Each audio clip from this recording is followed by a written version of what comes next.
Okay, लक्ष द्या. Single phase AC series circuit, right. Single phase AC series circuit.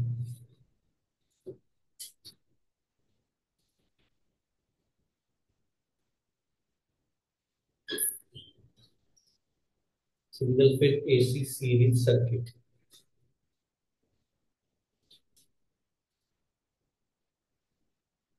Okay.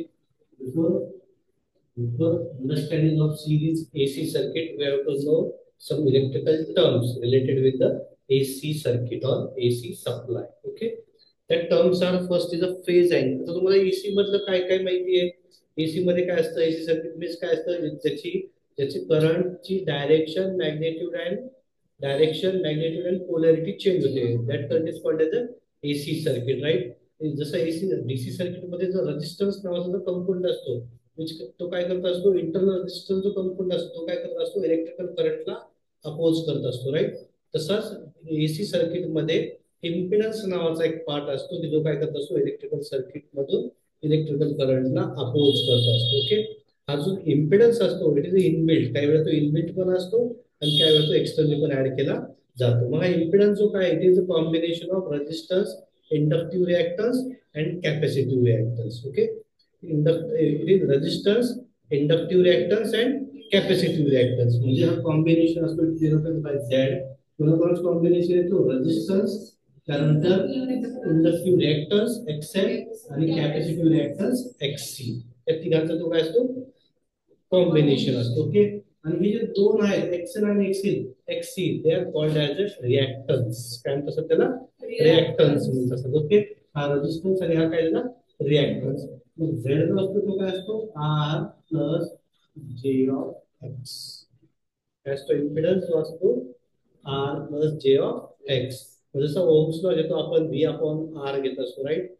तसंच Ohm's law मध्ये आपण कसं घेतो, व्ही अपॉन झेड घेतो. काय म्हणतात ओम्स लॉ आपण व्ही अपॉन झेड. हे आपल्याला कशामध्ये लक्षात ठेवायचे, in case of series AC, in case of AC circuit. Series म्हटल्यापेक्षा in case of AC circuit मध्ये आपल्याला हे लक्षात ठेवायचे. मग यातल्या काही टर्म्स आपल्याला लक्षात घ्यायच्या. तर फर्स्ट टर्म लक्षात घ्यायची, एसी जनरेट कसा होतो. सगळ्यांना माहिती पाहिजे पहिल्यांदा की एसी सप्लाय जो आहे तो जनरेट कसा होतो. ओके. एसी सप्लाय जनरेट कसा होतो, तर काय करतात, एक स्टेशनरी मॅग्नेटिक फील्ड असते एन आणि एस. स्टेशनरी मॅग्नेटिक फील्ड आहे. ही स्टेशनरी मॅग्नेटिक फील्ड काय करते, मॅग्नेटिक फ्लक्सेस प्रोड्यूस करते, राईट. या सगळ्या काय त्याच्या magnetic fluxes. Fluxes always flow from north pole to the south pole. North कडनं कुठे येत असतात, नेहमी त्या साऊथ पोल कडे येत असतात ते मॅग्नेटिक फ्लक्सेस, राईट. या मॅग्नेटिक फ्लक्सेस मध्ये जर आपण एखादा करंट कॅरिंग कंडक्टर जर काय केलं, आपण त्यामध्ये रोटेट केलं. ओके. सपोज हा काय त्या मॅग्नेटिक फील्ड मधला करंट कॅरिंग कंडक्टर आहे. हा जो करंट कॅरिंग कंडक्टर आहे, त्या करंट कॅरिंग कंडक्टर मध्ये आपण सिंगल टर्न अल्टरनेटर मध्ये एक कॉईल वापरतो. त्या कॉईलला दोन प्लेन असतात. त्या कॉईलचे दोन प्लेन असतात. सपोज हा अप्पर प्लेन आहे आणि हा लोअर प्लेन आहे. ओके. त्या कॉईलचा जो अप्पर प्लेन आहे त्या प्लेनला म्हणून आपण प्लेन ए आणि या प्लेनला म्हणून आपण प्लेन बी. ओके. दोन प्लेन्स आहेत, एक प्लेन ए दुसरा प्लेन बी. असे दोन प्लेन्स आहेत एका कॉइलचे. म्हणजे करंट कॅरिंग कंडक्टर म्हणजे काय घेणार आहे आपण, एक कॉपरची कॉईल घेणार त्यामध्ये. ठीक आहे. तिची कॉपरची कॉईल आहे, तिचे दोन प्लेन, एक प्लेन ए आणि एक प्लेन बी. आता फ्लक्सेस जर बघितले आपण तर वरतून खाली येत आहेत, या डायरेक्शनने फ्लक्सेस येत आहेत, बरोबर. वरतून खाली येत आहेत. आणि जर प्लेनचा एरो पाहिला तुम्ही, फ्लक्सेसचा एरो असा आहे, प्लेनचा एरो असा आहे, means they are exactly parallel with each other, right. एचा एरो जो बघितला आपण, ए हा असा आहे आणि बी हा डाऊनवर्ड आहे. मग ज्या फ्लक्सेस आहेत त्या फ्लक्सेस आणि तो जो एरो आहे दोघं एकमेकांना कसे आहेत, पॅरलल आहेत. That means there is a no cutting of the flux. दोन्ही फ्लक्सेस एकमेकांना पॅरलल असल्यामुळे कोणती फ्लक्स कट होणार नाही. पण नेक्स्ट मध्ये जर काय होत असेल, नेक्स्ट डायग्राम बघू आपण. नेक्स्ट मध्ये काय होत असेल, हा जो कंडक्टर आहे, हा कंडक्टर आपण सोबत एका मोटरला किंवा एखाद्या प्राईम मूवरला कनेक्टेड असं लक्षात ठेवायचं. हा जो अल्टरनेटरचा कंडक्टर आहे याला म्हणतात रोटर पार्ट, याला म्हणतात स्टेटर पार्ट. ओके. हा रोटर पार्ट आहे, हा स्टेटर पार्ट आहे. रोटर नेहमी मध्ये रोटेट होतो, पण तो रोटेट काय असं डायरेक्टली होत नाही, आपल्याला त्याला रोटेट करावा लागतो. लक्षात. त्याला मूव्ह करावं लागतं, आपल्याला रोटेट करावं लागतो. म्हणजे रोटेट करण्याचे जे मीडियम असतात की ज्याने आपण त्याला रोटेट करतो, याला म्हणतात प्राईम मूव्हर्स. काय म्हणतात? प्राईम मूव्हर्स म्हणतात. ओके. ज्यात डीजे सेट पाहतो का आपण, जनरेटर सेट असतो बघा डीजे सोबत आहे, त्याच्यामध्ये असा रोटर असतो. आणि जो रोटेट करणारा पार्ट असतो तो असतो डिझेल इंजिन. जे डिझेल इंजिन असतं त्याच्यामध्ये डिझेल टाकून ते फिरतं. ते फिरलं की त्याचा जो शाफ्ट आहे, तो शाफ्ट त्याच्या शाफ्ट सोबत कनेक्टेड असतो.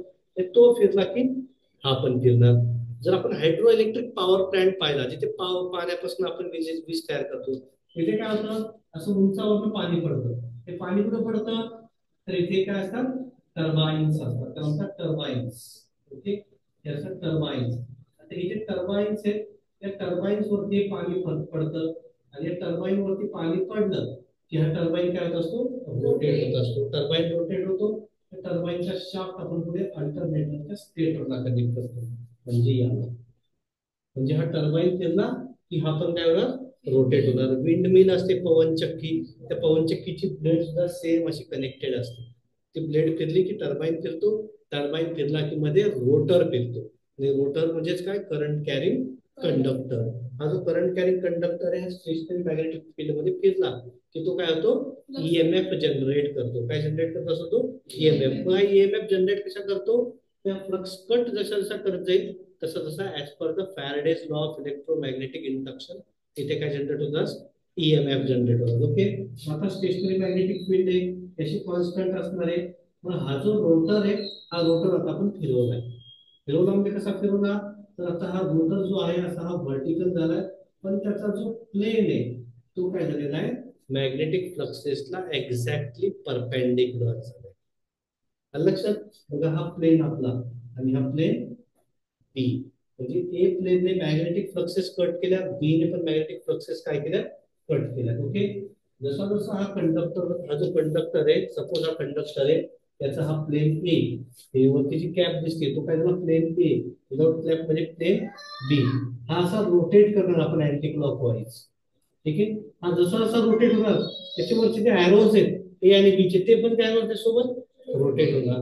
मग हा जसा जसा रोटेट होत जाईल तसे तसे ते जे प्लेन आहे तो काय ते काय करतील, मॅग्नेटिक फ्लक्सेसला कट करतील. काय करतील, मॅग्नेटिक फ्लक्सेसला कट करतील. आणि जेवढ्या अमाऊंट मध्ये मॅग्नेटिक फ्लक्सेस कट होत जाणार तेवढ्या अमाऊंट मध्ये ईएमएफ जनरेट होत जाणार. लक्षात. म्हणजे तो जसा जसा फिरायला लागेल तसा तसा इथे ईएमएफ जनरेट व्हायला असतात.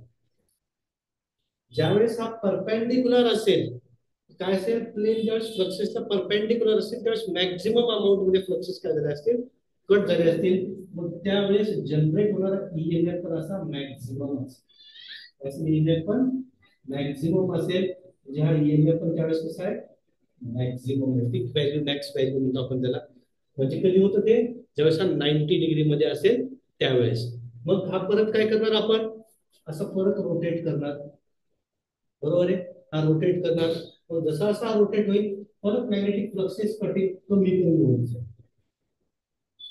आणि नेक्स्ट त्याच्यात काय होईल, नेक्स्ट मध्ये काय होईल, आता हा असा आलेला आहे. नेक्स्ट मध्ये काय होईल, हा जो ए प्लेन आहे तो खाली जाईल, बी प्लेन वर होईल. राईट. या डायरेक्शन मध्ये काय झालंय, परपेंडिक्युलर झाले परत फ्लक्स. परपेंडिक्युलर झालेत म्हणजे हा परत इथे झिरो होतो. ओके. हा आता बी प्लेन वरती आला, ए प्लेन खाली गेला, परत हा फिरत जाणार. मग जसा जसा फिरत जाणार तसा परत फ्लक्सेस काय होईल आपल्या जनरेट व्हायला स्टार्ट करतील. म्हणजे ए प्लेन जिथून स्टार्ट झाला तिथून तो त्याच्या ओरिजिनल पोझिशन वरती येण्यासाठी तो किती डिग्री अँगल कम्प्लीट करतोय, it complete the 360 degree angle. म्हणजे ज्या झिरो वरनं ती वेव्हफॉर्म स्टार्ट झाली, असं कट करत करत करत ती वेव्हफॉर्म 180 वरती येणार. 180 वरनं परत 360 म्हणजे झिरो वरती येणार. कुठे येणार, झिरो वरती. म्हणजे ही ए वेव्ह, ए त्या कॉइलच्या ए पार्टने जनरेट केलेली वेव्हफॉर्म असेल आणि ही त्या बी पार्टने जनरेट केलेली वेव्हफॉर्म असेल. ओके. म्हणजे सप्लाय अल्टर झालाय. कॉइल पण, कॉइलचा प्लेन पण काय झाला होता, अल्टर झाला होता. कॉइलचा प्लेन पण काय झाला होता, अल्टर झालेला होता आपला. 180 डिग्री कंप्लीट झाल्यानंतर बी प्लेन वरती आला. तो जसा जसा रोटेट होत जाईल तस तशी पण परत ईएमएफ काय झाला, जनरेट झाला. ओके. आता प्लेन जो आहे आपला, हा प्लेन स्टेप बाय स्टेप वरती गेलाय. राईट. कसा गेलाय तो वरती, स्टेप बाय स्टेप गेला. प्रत्येक स्टेप वरती त्याला एक व्हॅल्यू मिळाली. कशी मिळाली? तर त्याने तेवढे नंबर ऑफ फ्लक्सेस कट केल्या. आता तो इथून इथपर्यंत फिरलाय, एकदम कमी फ्लक्सेस कट झाले त्याच्याकडनं. परत फिरला, थोडेसे जास्त फ्लक्सेस झाले. परत इथे आला, थोडेसे फ्लक्सेस जास्त आल्या. म्हणजे हा काय होतोय, प्रत्येक इन्स्टंटला जातोय, एक एक इन्स्टंट घेत जातोय तो. प्रत्येक इन्स्टंटला त्याला वेगळी वेगळी व्हॅल्यू मिळतीये, वेगवेगळ्या अमाऊंट मध्ये ईएमएफ जनरेट होते. इथे एक इन्स्टंट आहे, हा एक इन्स्टंट आहे, हा एक इन्स्टंट आहे, हा एक इन्स्टंट आहे. डिफरंट डिफरंट इन्स्टंट आहेत. डिफरंट डिफरंट इन्स्टंटला मिळणाऱ्या ज्या व्हॅल्यूज आहेत, त्या सगळ्या व्हॅल्यू जेव्हा आपण सॉफ्ट लाईनने कनेक्ट करतो, जो फॉर्म तयार होतो, जे ग्राफिकल रिप्रेझेंटेशन तयार होतं, that graphical representation is called as a waveform. Okay, त्या ग्राफिकल रिप्रेझेंटेशन काय म्हणतो आपण, वेव्हफॉर्म. राईट. प्रत्येक वेगळ्या इन्स्टंटला झालेला काय व्हॅल्यूज आहेत, त्या व्हॅल्यूज आपण सॉफ्ट लाईनने कनेक्ट करतो, त्याला म्हणतो आपण वेव्हफॉर्म. काय म्हणतो आपण त्याला, वेव्हफॉर्म. इन्स्टंटेनियस व्हॅल्यू मीन्स काय, तर मग the value which got a specific instant is called as a instantaneous value. A set of instantaneous value is called as a waveform. काय म्हणणार आपण त्यालाच वेव्हफॉर्म म्हणणार आहे. ओके. मग हा राहिली जी कॉईल आहे, तिने आता एकच सायकल कंप्लीट केलेली आहे 360 डिग्रीची. राईट. अशा नंबर ऑफ सायकल्स कंप्लीट करते ती कॉईल. कॉईल रोटेट होत राहते. अशा नंबर ऑफ सायकल्स कंप्लीट होतात किती मध्ये, 1 सेकंड मध्ये. किती वेळामध्ये, 1 सेकंड मध्ये अशा नंबर ऑफ सायकल्स कंप्लीट होतात. That is called as a frequency. त्यालाच काय म्हणायचं, frequency. Number of cycles completed in 1 second is called as a frequency. As per the Indian standard frequency, ही जी एक सायकल आहे, अशा टोटल 50 सायकल्स कंप्लीट होतात 1 सेकंड मध्ये. किती वेळामध्ये, 1 सेकंड मध्ये अशा 50 सायकल्स कंप्लीट होतात. त्याला म्हणतो आपण frequency. And it is denoted by F and measured in hertz. कशामध्ये मेजर करतो आपण ते, हर्ट्स मध्ये मेजर करतो. हा कॉन्सेप्ट क्लिअर झालाय का? कळालंय फ्रिक्वेन्सी काय, इन्स्टंटेनियस व्हॅल्यू काय, लक्षात आलंय? काही डाऊट यामध्ये आले पर्यंत लक्षात? ओके. आता ही जी फ्रिक्वेन्सी आहे, एक सायकल कंप्लीट होण्यासाठी लागणारा जो टाइम आहे, it's called as time period. त्याला काय म्हणतात, टाइम पिरियड म्हणतात. म्हणजे एक सायकल एवढी आहे की कंप्लीट होण्यासाठी लागणारा जो टाइम आहे, it's called as time period. So it is denoted by T and measured in seconds. कशामध्ये मोजतो आपण, सेकंड्स मध्ये. फ्रिक्वेन्सी कळालेली आहे. तशी जर अमेरिकन स्टँडर्ड फ्रिक्वेन्सी घेतली आपण तर ती असते 60 हर्ट्ज. 100 नाही, किती आहे, 60च्या वरती अजून फ्रिक्वेन्सी जनरेट झालेली नाही, ती असते 60 हर्ट्ज. युएस मध्ये 60 आहे, इंडियामध्ये 50 हर्ट्ज. इंडियामध्ये किती आहे ती, 50 हर्ट्ज. आले का लक्षात सगळ्यांच्या? आपण इलेक्ट्रिकल मध्ये 2 टाईपचे शॉक लागतात. डीसीचा जर शॉक लागला तर माणसाला वाचायचे चान्सच नसतात. एसीचा जर शॉक लागला तर माणूस वाचतो त्याच्यामध्ये. वाचतो कशामुळे बघा, तुम्ही असं ऐकलंय का, शॉक लागल्यानंतर फेकला गेला, शॉक लागल्यानंतर तो उडून लांब पडला होता, दूर पडला होता जाऊन तो. अशा वेळेस होतं काय बघा, जेव्हा शॉक लागतो का आपल्याला, बॉडीला शॉक लागल्यानंतर असा शॉकची इंटेन्सिटी वाढत वाढत वाढत वाढत, इंटेन्सिटी शॉकची वाढत वाढत जाते आणि ती शॉकची इंटेन्सिटी परतून कमी कमी होत जाते. या पॉइंटवरती झिरो शॉक पोझिशन तयार होते. त्यावेळेस तुम्हाला शॉक जाणवतच नाही. आणि अशा वेळेस जर आपण त्या परफेक्ट टाइम वरती, त्या परफेक्ट झिरो क्रॉस ओव्हर वरती आपण जर अपोजिट फोर्स अप्लाय केला. आता अपोजिट फोर्स म्हणजे काय, शॉक असं चिटकून ठेवतो.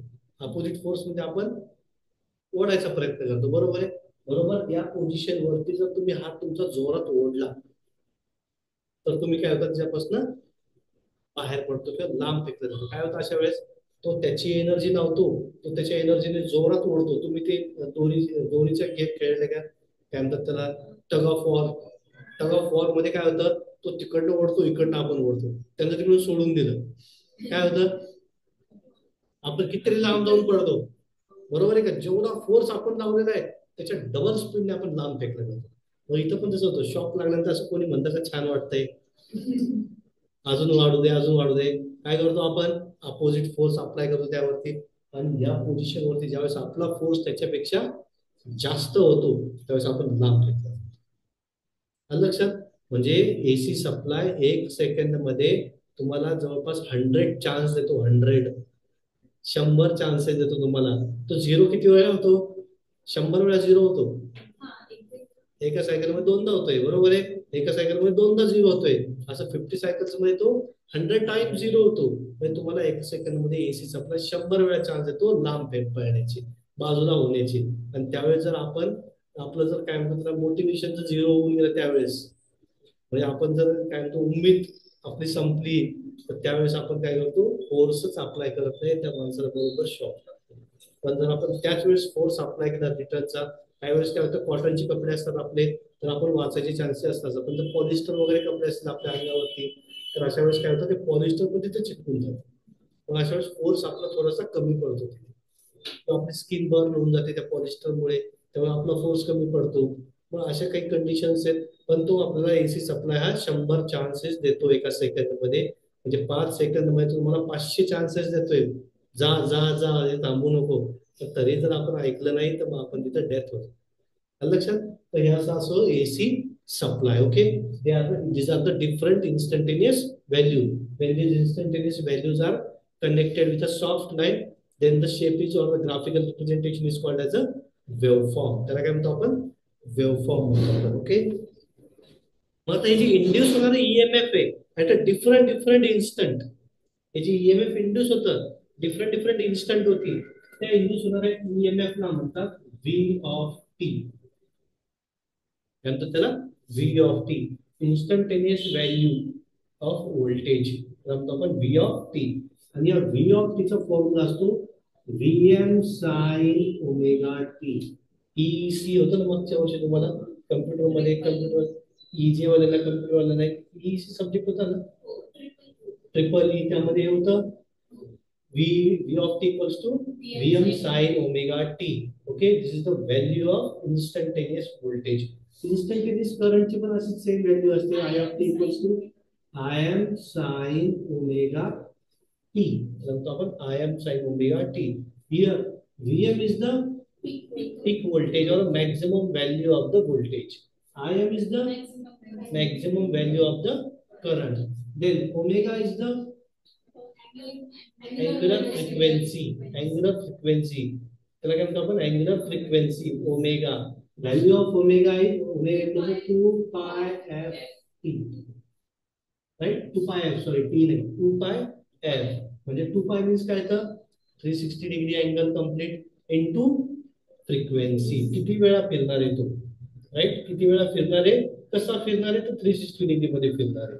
किती वेळा फिरणार आहे, तर एफ 50 असेल तर तो 50 वेळा फिरणार आहे. ओके, त्याला म्हणतो आपण एफ.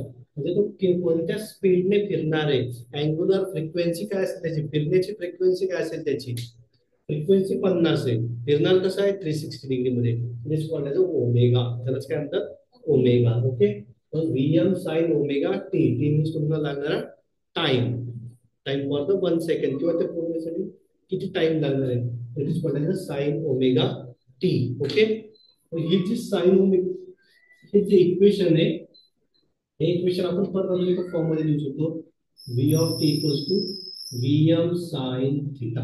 असं पण इक्वेशनला आपण लिहू शकतो. थिटा म्हणजे काय, तर ओमेगा टी. ओके, आपण असं पण इक्वेशनला लिहू शकतो. करंट असेल तर आय एम लिहिणार, व्होल्टेज असेल तर व्हीएम लिहिणार. व्होल्टेज असेल तर काय लिहिणार आपण, व्हीएम लिहिणार आहे. Okay, then next is the phase angle. मग हा जो कंडक्टर रोटेट होणार आहे, हा जो कंडक्टर रोटेट होणार आहे, हा कंडक्टर रोटेट होणार, नंबर ऑफ फ्रिक्वेन्सीच्या अशा वेव्हफॉर्म जनरेट होत आहेत, right, number of waveform generate होत आहेत. आता एका टाइमलाईन वरती एकच वेव्हफॉर्म असते असं काही नाही, एका टाइमलाईन वरती नंबर ऑफ वेव्हफॉर्म्स पण राहू शकतात. पण प्रत्येक वेळा हे वेव्हफॉर्म ड्रॉ करणं पॉसिबल नसतं. मग हे वेव्हफॉर्म ड्रॉ करणं पॉसिबल नसतं, म्हणून आपण परत एक मेथड अडॉप्ट केलेली आहे, that method is called as phasor. त्याला काय म्हणतात, फेजर मेथड म्हणतात. ओके, फेजर काय असते, मग phasor is a straight line. काय असते फेजर म्हणजे, स्ट्रेट लाईन असते, which phasor is a straight line whose one end is marked by a arrow. लक्षात, ज्याचं एक एंड कशाने मार्क केलेलं असतं, एरोने मार्क केलेलं असतं. कशाने, एरोने. म्हणजे अशी फेजर आणि वरती असा एरो देतो आपण, that is called as a phasor. त्याला काय म्हणतो आपण, phasor. In that phasor case the length of the phasor, जी लेंथ असते या फेजरची, it represents the magnitude of the waveform or peak value or maximum value of the waveform. म्हणजे याची मॅक्झिमम व्हॅल्यू कोणती आहे, ही आहे. बरोबर आहे. ही जी मॅक्झिमम व्हॅल्यू आहे एवढीच काय घेणार आपण या फेजरची लेंथ घेणार. काय घेणार आपण त्याची फेजरची लेंथ घेणार आहे. ओके, कळालंय का सगळ्यांना? कळालंय का? राईट.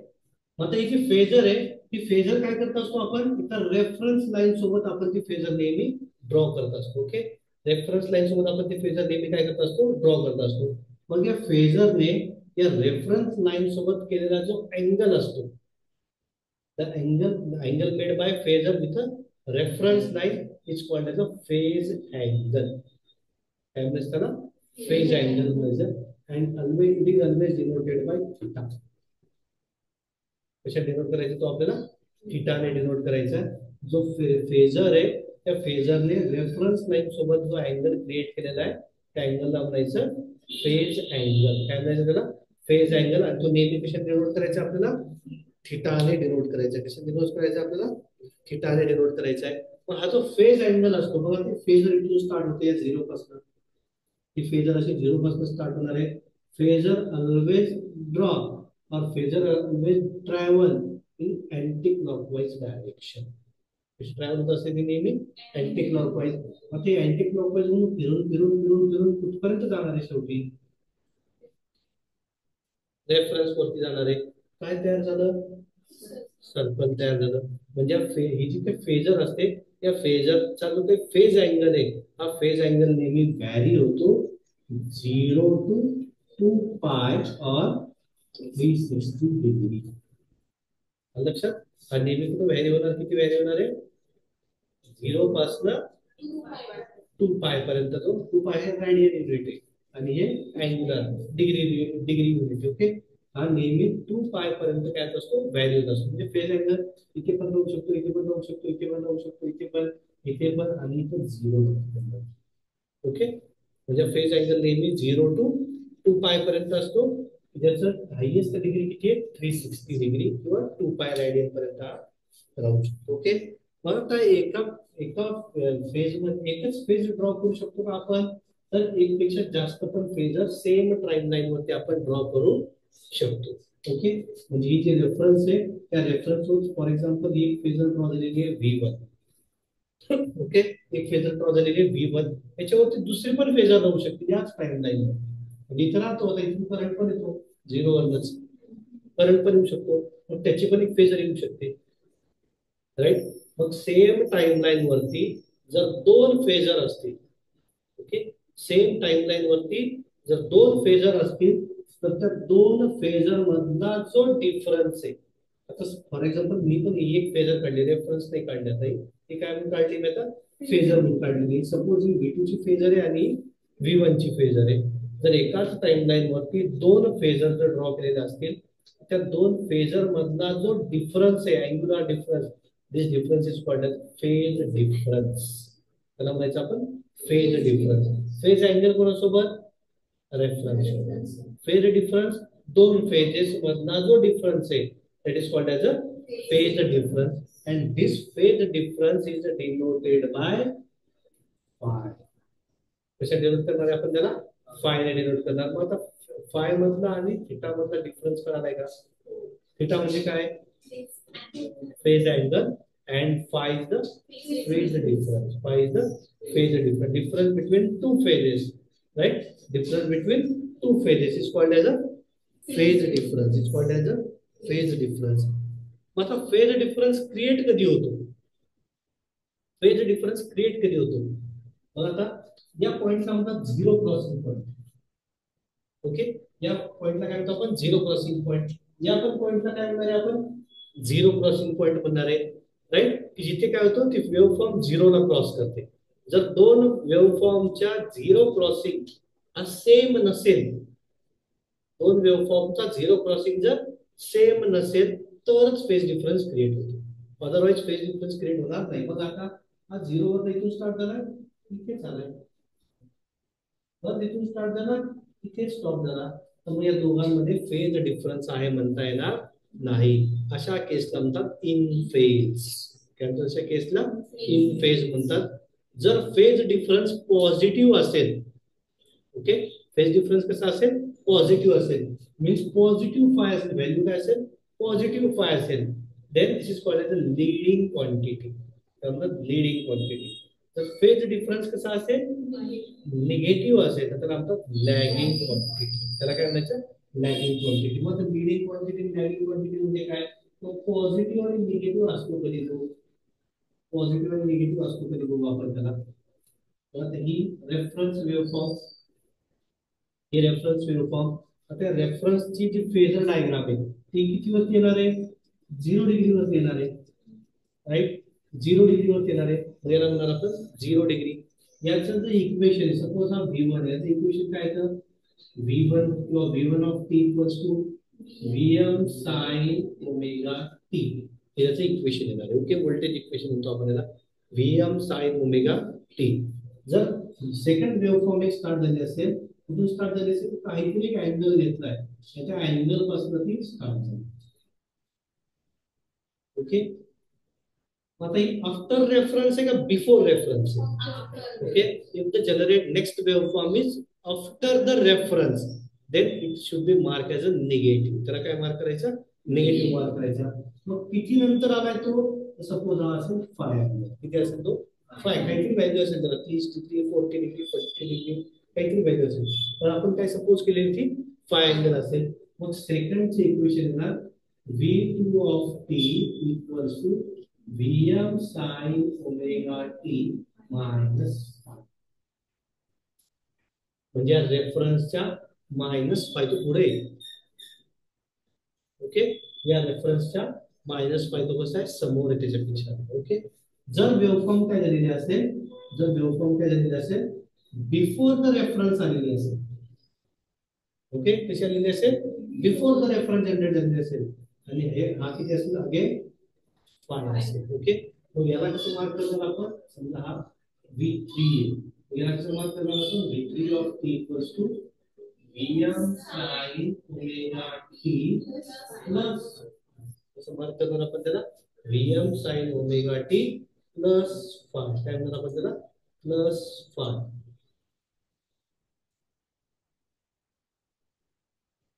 साक्षी काय रिटर्न सांगायचंय धनश्री साक्षी मेसेज मध्ये पाठवा काय सांगायचंय. तर त्याला म्हणणार आपण +5, काय म्हणणार आपण त्याला +5. ओके, +5 म्हणजे तो काय झाला लीडिंग झाला. +5 म्हणजे काय झाला लीडिंग झाला. -5 म्हणजे काय झाला लॅगिंग झाला. जर ते सेम क्रॉसवर 0 असेल त्यांचा, 0 क्रॉसवर जर त्यांचा सेम असेल तर त्याला म्हणायचं इन फेज. काय म्हणणार आपण त्याला इन फेज क्वांटिटी म्हणणार आहे. हे आले लक्षात, यात काही डाऊट नो डाऊट क्लिअर इथपर्यंत. लीडिंग लॅगिंग आणि इन फेज कळाले. सपोज इथे जर किती डिग्री असतं 60 डिग्री असतं, काय येत असतं इक्वेशन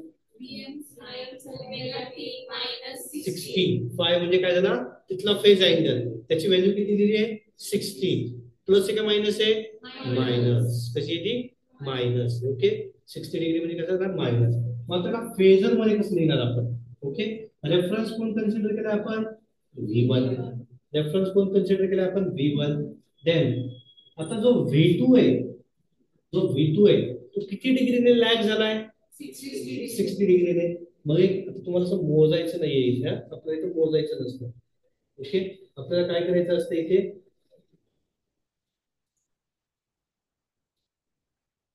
ओके परत एकदा सांगतो तिथे काय करायचं असतं आपल्याला, काय करायचं असतं जर लॅगिंग फेज डिफरन्स असेल तर रेफरन्सच्या बिलो ती वेव्हफॉर्म बिलो ती फेजर आपल्याला ड्रॉ करायची. ओके, आपण काय करणार असं बिलो घेणार, मोजायचं नाही आपल्याला, आपल्याला एक अंदाज आलेला असतो. इथं घेतलं म्हणजे किती डिग्री आहे 90 डिग्री, याचा हाफ म्हणजे किती आहे 45, किती आहे 45, तो किती आहे 60 डिग्री, म्हणजे तो असं इतके कुठे आलेला असेल, राईट इथे कुठे आलेला असेल. Then what is the length of this phasor, magnitude, जेवढी याची मॅग्निट्यूड असेल तेवढीच मॅग्निट्यूड घ्यायची, याची अंदाजे घ्यायची. ओके, आणि इथे आपण देणार 60 डिग्री, काय झालेलं आपण 60 डिग्री. बघा 60 डिग्री काय झालेलं आहे. मग त्याला रीड कसं करणार आहे आपण, V2 lag V1 by 60 by angle 60 degree. V2 lag V1 by 16. Okay. आता जी नेक्स्ट आहे, समजा ही असेल 45 डिग्री. Okay, 45 degree. मग अशी अंदाजे फेजर ड्रॉ करायची, मॅग्निट्यूड एवढी घ्यायची, इथे घेणार आपण 45 डिग्री. जर लीडिंग असेल तर ते काय करणार आपण वरती घेणार, लॅगिंग असेल तर खाली. आलं लक्षात? लॅगिंग असेल तर काय घेणार आपण खाली घेणार. ओके सर, ते ओके. धनश्री, नेमकं कोणत्या टॉपिक पासून तुम्ही आले मला तेवढं एक पाठवा, म्हणजे मी त्याच्या आधीच सांगतो. आले लक्षात? इथपर्यंत कळालंय का? काही डाऊट यामध्ये नाहीये? फेजर ड्रॉ करता येते मग आपल्याला. आता कशावर ड्रॉ करायची? रेफरन्स बघायचा, इथे इक्वेशन बघायचे, आणि इक्वेशन नंतर पॉझिटिव्ह दिले का निगेटिव्ह दिले बघायचं, त्याप्रमाणे फेजर ड्रॉ करायचे. मग तुम्हाला मी आता काही फेजर दिल्या, तुम्हाला ड्रॉ करता येतील का? येथील ड्रॉ करता. मग काही इक्वेशन देतील तुम्हाला, म्हणजे तुम्हाला ड्रॉ.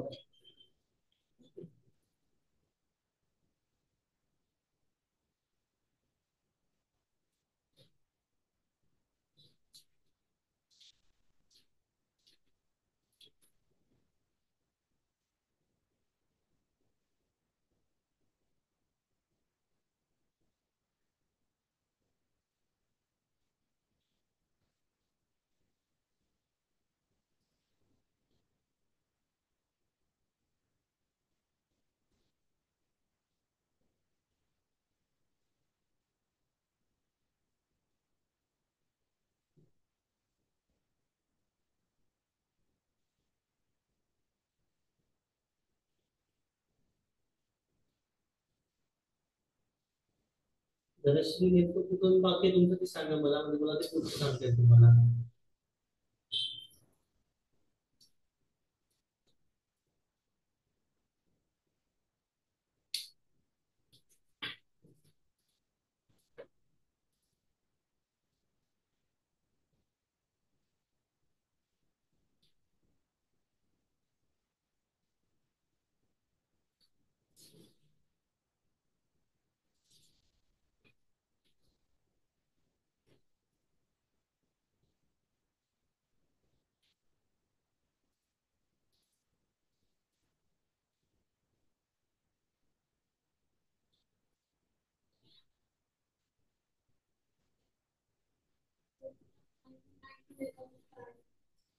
तर आता तुम्ही वन टू घ्या, काही फरक नाही पडला.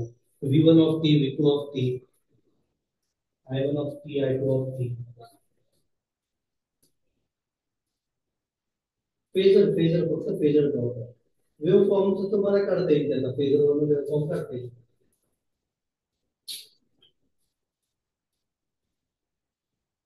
तो वेव्ह फॉर्म ड्रॉ करा. ठीक आहे, एक दोन मिनिटं त्याचा वेव्ह फॉर्म ड्रॉ करा. तुम्हाला कळेल, तुम्हाला कळेल, तुम्हाला कळेल.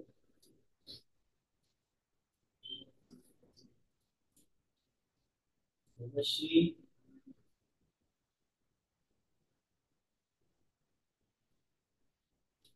ओके. परत एकदा सांगतो मी, जे त्या कन्सेप्टला नव्हते. आपण single phase AC waveform generate कशी होते आपण ते बघत होतो. Single phase AC waveform generate कशी होते बघत होतो आपण. फ्रिक्वेन्सी टाइम पिरियडच्या आधी आपण ते पाहिलेलं होतं. या केसमध्ये काय होतं बघा, जनरेट कशी होते. कोणतेही जो जनरेटर असतो की जो एक single phase AC waveform generate करतो, त्यामध्ये एक स्टेटर पार्ट असतो आणि एक असतो रोटर पार्ट. जो स्टेटर पार्ट असतो जनरेटरचा, तो नेहमी स्टेशनरी मॅग्नेटिक फील्ड असते ती प्रकारची. काय असते? Stationary magnetic field. आपल्याला माहिती की stationary magnetic field always travel from north pole to the south pole. त्याची स्टेशनरी मॅग्नेटिक फील्ड काय होत असते? रोटेट होत असते. आपल्याला ईएमएफ जनरेट करण्यासाठी, as per the Faraday's law of electromagnetic induction, EMF generate करण्यासाठी आपल्याला काय लागतं? एक करंट कॅरिंग कंडक्टर लागतो, की जो या मॅग्नेटिक फील्ड मध्ये रोटेट झाला पाहिजे, जो या मॅग्नेटिक फील्ड मध्ये फिरला पाहिजे. आता याची जी डायरेक्शन आहे, नॉर्थ पोल टू साऊथ आहे, म्हणजे हा असा फ्लो होतो मॅग्नेटिक फ्लक्सेस. ओके. आपण याच्यामध्ये करंट कॅरिंग कंडक्टर प्लेस करू. आपण जर हा करंट कॅरिंग कंडक्टर यामध्ये प्लेस केला, त्या करंट कॅरिंग कंडक्टर म्हणजे कॉईल असते. या कॉईलचा हा प्लेन ए असेल, हा असतो प्लेन बी, हा असतो प्लेन ए, हा प्लेन बी. ओके. तर एक लक्षात ठेवायचं. आता इथे काय दिसतं तुम्हाला? मॅग्नेटिक फ्लक्सेस अशा आलेल्या आहेत. नॉर्थ पोल कडनं साऊथ पोल के, बरोबर आहे. आणि हा जो प्लेन आहे, हा प्लेन जो पाहिला आपण तर तो असा आहे. म्हणजे प्लेन आणि मॅग्नेटिक फ्लक्स दोन्ही एकमेकांना कसे पॅरलल आहेत, पॅरलल आहेत. आणि जर आपण current carrying conductor magnetic field मध्ये फिरवला, त्या मॅग्नेटिक फील्ड जर त्याने किंवा फ्लक्स जर कट केला, तर तिथे ईएमएफ जनरेट होत असतो. म्हणजे ईएमएफ जनरेट करण्यासाठी फ्लक्सेस कट होणं गरजेचं आहे. मग हे कट कशा होणार, तर हा जो करंट कॅरिंग कंडक्टर आहे, तो करंट कॅरिंग कंडक्टर आपण असा रोटेट करणार आहे मॅग्नेटिक फील्ड. मग आता आपण सपोज घेऊ की हा जो प्लेन आहे हा कसा आहे, वरती आहे. म्हणजे प्लेन असा आहे, मॅग्नेटिक फ्लक्सेस असे आहेत. म्हणजे हा फ्लक्स या प्लेनला पॅरलल आहे. ज्यावेळेस फ्लक्स प्लेनला पॅरलल असतात त्यावेळेस कोणत्याही टाईपचा ईएमएफ तिथे जनरेट होत नाही. ओके, ईएमएफ तिथे जनरेट होत नाही. मग आता आपल्याला ईएमएफ जनरेट करण्यासाठी काय करावं लागेल, तर या कंडक्टरला फिरवावं लागणार आहे. तर ज्यावेळेस आपण हा कंडक्टर असा फिरवतो यामध्ये, हा प्लेन पण त्यासोबत असा फिरत जाणार. ज्यावेळेस आपण जसा असा फिरवत जाणार आहे तसे तसे मॅग्नेटिक फ्लक्सेस काय होतील, कट होतील. म्हणजे फ्लक्सेस अशा इथून जनरेट व्हायला स्टार्ट करतील. अशा जनरेट जनरेट होत होत त्याची मॅक्झिमम व्हॅल्यू त्या अचीव्ह करतील. ते मॅक्झिमम व्हॅल्यू अचीव्ह कधी होईल, तर ज्या वेळेस काय होईल, हा जो प्लेन आहे, हा प्लेन काय असेल, हा जो प्लेन आहे हा प्लेन काय असेल, हा कंडक्टर असा पॅरलल असेल त्या फ्लक्सेसला, आणि प्लेन असा परपेंडिक्युलर असेल. हा ए आणि हा बी, या पोझिशनला काय होतं, हा प्लेन मॅक्झिमम अमाऊंट मध्ये फ्लक्सेस कट करतो. त्यावेळेस जनरेट होणारा ईएमएफ पण कसं असतं, मॅक्झिमम असतं. कसं असतं, मॅक्झिमम असतं. पुढे काय करतो आपण, परत हा कंडक्टर असा रोटेट करतो. रोटेट केल्यानंतर काय होतं, जनरेट होणाऱ्या ज्या फ्लक्सेस आहेत त्या पण अशा रिड्यूस व्हायला लागतात. म्हणजे प्रत्येक थोडं थोडं कमी होतं. फ्लक्सेस पण काय व्हायला लागतात, कमी कमी कमी व्हायला लागतात. नंतर नेक्स्ट पोझिशनला काय होतं, या पोझिशनला असा होता हा कंडक्टर, त्यावेळेस असा पूर्ण फिरून हा 180 डिग्री कम्प्लीट करतो. त्यावेळेस काय होतं, हा ए प्लेन खाली जातो, बी प्लेन वरती येतो. म्हणजे आपला सप्लाय अल्टर झाला. काय झाला, तो अल्टर झाला. जसा परत आपण तो फिरवत जाणार तसा परत ईएमएफ काय होणार, असे जनरेट होत जाणार. ज्या वेळेस या ए प्लेनने त्याचा 360 डिग्री कम्प्लीट केलेला असेल असं गोल फिरून, त्यावेळेस या टाइमलाईन वरती परत काय झालेली असेल, ही जी मॅग्नेट्यूड आहे, ही मॅग्नेट्यूड परत किती वरती आली असेल, झिरो वरती आली असेल. किती वरती आली असेल, झिरो वरती. आपण 360 डिग्री कम्प्लीट सायकल होतो. काय आपल्याला 360 डिग्री कम्प्लीट सायकल. अशा नंबर ऑफ सायकल्स आहेत, अशा नंबर ऑफ सायकल्स आहेत. एक सेकंड मध्ये अशा 50 सायकल्स कम्प्लीट करतात इंडियन स्टँडर्ड मध्ये, आणि अमेरिकेमध्ये 60 सायकल्स कम्प्लीट होतात. एक सेकंड मध्ये अशा किती नंबर ऑफ सायकल्स कम्प्लीट होतात, तर म्हणतात फ्रिक्वेन्सी. त्याला काय म्हणतो आपण, फ्रिक्वेन्सी म्हणतो. ओके, आणि फ्रिक्वेन्सी म्हणजे एक सेकंड मध्ये 50 सायकल्स कम्प्लीट होतात, त्याला म्हणतो आपण 50 हर्ट्ज फ्रिक्वेन्सी. 60 सायकल्स कम्प्लीट त्याला म्हणतो आपण 60 हर्ट्ज फ्रिक्वेन्सी. काय म्हणतो आपण त्याला, 60 हर्ट्ज फ्रिक्वेन्सी. ओके, आता ही जी सायकल जनरेट, ही जी वेव्हफॉर्म जनरेट झालेली, ही कशी झालेली आहे, या या करंट कॅरिंग कंडक्टरच्या डिफरंट डिफरंट इन्स्टंट तयार झालेली. स्टेप बाय स्टेप फिरतोय तो. डिफरंट डिफरंट स्टेप्स होते, त्याला डिफरंट डिफरंट व्हॅल्यूज मिळालेले आहेत. मग या स्टेप वरती एक व्हॅल्यू मिळाली, इथे मिळाली, इथे एक व्हॅल्यू मिळाली, इथे व्हॅल्यू मिळाली. असे डिफरंट डिफरंट व्हॅल्यूज त्याला मिळत गेल्या. आणि सगळ्या व्हॅल्यूजला म्हणतो आपण इन्स्टंटेनियस व्हॅल्यू. त्याच्या प्रत्येक व्हॅल्यूला म्हणतो आपण इन्स्टंटेनियस व्हॅल्यू, बिकॉज प्रत्येक एक एक डिफरंट डिफरंट इन्स्टंट वरती या करंट कॅरिंग कंडक्टरच्या डिफरंट डिफरंट इन्स्टंट वरती वेगवेगळी व्हॅल्यू भेटलेली आहे. Wien this set of instantaneous value